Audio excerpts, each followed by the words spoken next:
राम कबीर।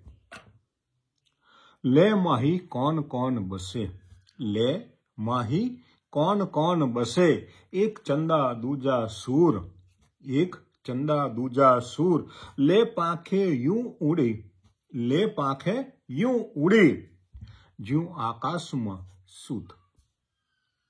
एक कबीर का वचन है और कबीरदास संत कबीर अब जो भी कहे, उनकी समझाने की जो ढंग है, पद्धति जो है, उनका समझाने का जो तरीका है, बहुत अनोखा है। और ये कबीरदास जब समझाते हैं तो मूल ऊपर छिड़काव करके देते हैं, नमक का छिड़काव कर देते हैं, और इसीलिए किसी लोगों को चुभता है, दर्द होता है। तो कबीरदास क्या समझाते हैं, तो कि ले माही कौन कौन बसे, एक चंदा दूजा सूर। हमने परमात्मा को, राम को, हमने देवताओं को, देवियों को ढूंढने का कहां कहां प्रयास नहीं किया है, कहां कहां बसता है, उनका लोक कहां कहां पर है, किन किन जगहों पर बसते हैं। तो कबीरदास समझाते हैं, कबीर जी समझाते हैं, ले माही कौन कौन बसे, कहां कहां बसता है। तो कुछ लोग कहते वो चंद पर, चांद पर बसता है, कोई कहते हैं नहीं नहीं सूर्य तक बसता है, कुछ लोग तो उनसे भी ऊपर चले जाते हैं कि इनका लोक तो यहां पर है। ले पाखे यूं उड़ी, तो कैसे गए पहुंचे भाई, आपने जाकर देखा तो बिन पंख, मनुष्य के पास पंख नहीं होते, पक्षियों के पास होते, पक्षी आसमान में उड़ते हैं, मनुष्य नहीं उड़ सकता। पंखी तो उड़ता है मगर पंखी आसमान की ऊंचाइयों तक नहीं पहुंच पाता, वो तो कुछ फीट ऊपर उड़ते हैं, हमें लगता कि बहुत दूर गए, बहुत दूर तक उड़ान भर ली, मगर ये पक्षियों के लिए सब संभव नहीं है। और हमारी कल्पना उनसे भी पर चली जाती है, उनसे भी आसमान के ऊपर चली जाती है, छू जाती है। तो कि ज्यों आकाश में सूत, सूत रुई का धागा होता है, रुई, रुई का कुछ पार्टिकल, जो खेतों में रुई होता है, उनका पौधा लगता है, उनसे रुई निकलता है, कॉटन कहते हैं, उनके कुछ पार्टिकल हवा के झोंकों से जैसे उड़ने लगता है आसमान में, ऐसे ये लोग आसमान में उड़ते रहते हैं। कौन? जो परमात्मा की बातें करते हैं, परमात्मा इस लोक में बसता है, परमात्मा यहां बसता है, वो बातें करने वाले कौन कौन कहां कहां बसे। हमने तो सबको ढूंढ निकाला है, कैसे? तो क्या रुई की तरह हम सब उड़ने लगे, फैल गए, पहुंच गए उन लोक तक, और उनकी बातें हमने बड़ी आसानी से कह दी, लिख भी दी, शास्त्रों में, पोथियों में लिख दी। चांद सूरत तक हम पहुंच गए। अब उस जमाने में रॉकेट तो था नहीं, शास्त्रों के पास रॉकेट का कोई ज्ञान न था, आज भी नहीं है, फिर भी पहुंच गए। तो कबीरदास समझाते हैं कि ले माहे कौन कौन बसे, एक चंद दूजा सूर, ले पंख यूं उड़िए, ज्यों आकाश में सूत। तो आकाश के सूत की तरह लोग उड़ते हैं, अपनी कल्पनाओं में राचते हैं। अब ये क्यों करते हैं, खुद को पता नहीं,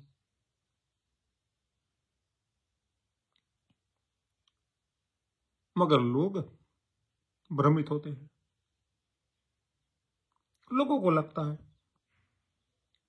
हमें तो अपना पता दिखा दिया, अपना पता हमें चल गया, हमें कहां जाना है, हमारा देवता कहां बसता है। तो ये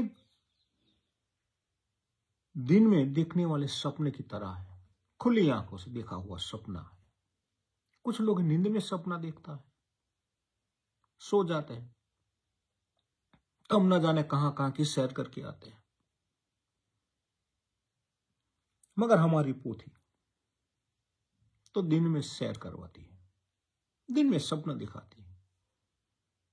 कहां कहां का सपना हम देखते हैं और लिख भी लेते हैं, और लोगों को भी वही पढ़ाते रहते हैं, और लोग भी पढ़ते रहते हैं।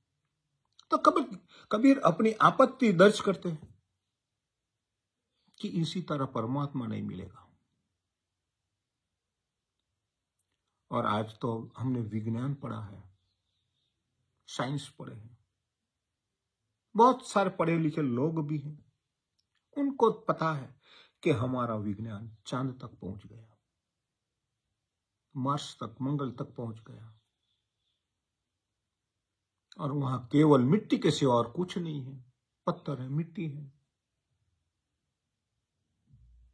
हवा भी नहीं है, पानी भी नहीं है, ना ग्रेविटेशन फोर्स भी है। तो वहां पर क्या है उनका तो पता हमें चल गया। अब कुछ भी नहीं है, मनुष्य रह नहीं सकता है, देवता कैसे बसते हैं। फिर भी हम आज भी चंद्र की पूजा करते रहते हैं। हमारे पूर्व चंद्राय नमः करते हैं, वहां क्यों तक देवता रहते हैं। और हमें तो विधि करनी है, विधि क्यों करनी है इनका पता किसी को नहीं है। मैं नहीं कहता तो आप नास्तिक बन जाइए, आप ये मत कीजिए। कबीर ने कभी नास्तिकता की बात नहीं की है, कभी न कभी अधार्मिकता की बात नहीं की है, स्वीकार नहीं की है। उन्होंने साफ कह दिया, धर्मी कहूं तो मैं ना ही, अधर्मी भी मैं ना ही, मगर आपके जैसा मैं धर्मी भी नहीं हूं और अधर्मी भी नहीं हूं। जो भी करता हूं, जो भी कहता हूं, सुनता हूं, बोलता हूं,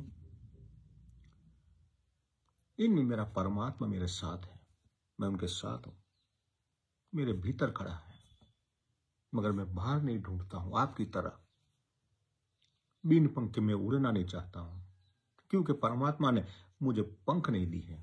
कबीर को भली भ्रांति पता था कि मैं पंख बिना हूं, पंख है ही नहीं मेरे पास, मैं उड़ नहीं सकता हूं, आसमान को छू नहीं सकता हूं। तो उन्होंने चंद्र की बात नहीं की, चांद की बात न की, न सूरज की बात की, न किसी और ग्रह की बात की, न किसी और लोक की बात की। वहां वो जाकर आया नहीं था। मगर हमारे महात्मा, हमारे महाराज लोग तो कहां कहां नहीं पहुंच गए, क्या क्या बातें नहीं की। तो ये सब भली भ्रांति, ये भ्रम है, ये कभी समझाते हैं हमें, और ये समझना पड़ेगा। मैंने बहुत बार कहा है, हमारी जो मूल पोथी है, इनका जिक्र 99% हिंदुओं को पता नहीं है, और जो पता है मूल धर्म ग्रंथ नहीं है। अब ये चालाकी पंडितों ने क्यों मुझे नहीं पता है, क्यों पंडितों ने हमसे छुपाया। हमारे धर्म ग्रंथों के बारे में हमें कुछ पता नहीं है।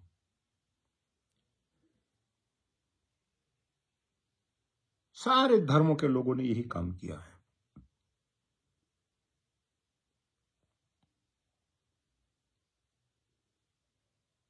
यहां तक कि मुसलमानों को कुरान के बारे में पता है, मगर सही कुरान का अर्थ क्या है वो कितने प्रतिशत मुसलमानों को पता होगा? बहुत कम,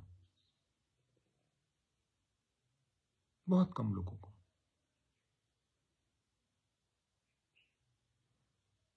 और जिनको पता है वो बोलता है तो उनकी कोई सुनता नहीं है। सुनता किसकी है? जिनको कुछ पता नहीं, अपने मन की बात बता रहे हैं, अपने कल्पनाओं में जो डूबे हुए हैं, राचे हुए हैं, वहां पर जो बोलते हैं उनकी बात सुनते रहते हैं। पंडितों की बात हम सुनते रहते हैं, बहुत मीठी लगती है, प्यारी लगती है, बड़ी बड़ी भाषा में बातें करते हैं, पूजा पाठ विधि करवाते हैं और करवाते रहते हैं और हम करते रहते हैं। इनके प्रति हम खर्च भी करते रहते हैं, मगर समझने की कोई कोशिश किसी ने नहीं की है। क्यों नहीं की है? मैं आपको पूछता हूं कि आपने बहुत पूजा पाठ करवाया होगा, कभी समझने की कोशिश क्यों नहीं की? क्या ये आपको फोकट में चाहिए था, मुफ्त में चाहिए था, बिना परिश्रम को चाहिए था? तो आप भुगतने के लिए तैयार हो जाइए। आप इनका ही परिणाम भुगत रहे हो, जो आपको बिना पुरुषार्थ किए आपको चाहिए। तो क्या मिलेगा? बिना पुरुषार्थ किए एक शिक्षण की उच्च डिग्री नहीं मिल सकती है, प्राप्त नहीं कर सकते हो। और यदि आपको कोई सर्टिफिकेट दे भी देगा तो क्या आप इनमें कामयाब होगे? बिना कॉलेज जाए, बिना पढ़े लिखे आपको डॉक्टर की डिग्री दे दी जाए तो क्या आप डॉक्टर बन पाओगे? दवाइयां दे सकोगे? इंजीनियर बन पाओगे? का अकाउंटेंट बन पाओगे? वकीलात कर सकोगे? नहीं। कुछ लोगों को आप भ्रमित जरूर अवश्य कर सकोगे, मगर ज्यादा लोगों के लिए आप विफल रहोगे, उनको नहीं आकर्षित कर पाओगे, पकड़े जाओगे, डर रहता है ना। मगर धर्म एक ऐसा माध्यम बन गया, एक ऐसा व्यवसाय बन गया, कोई पूछता नहीं है, कोई चेक नहीं करता है, आपका सर्टिफिकेट कोई चेक नहीं करता है कि आपके पास क्या ज्ञान है।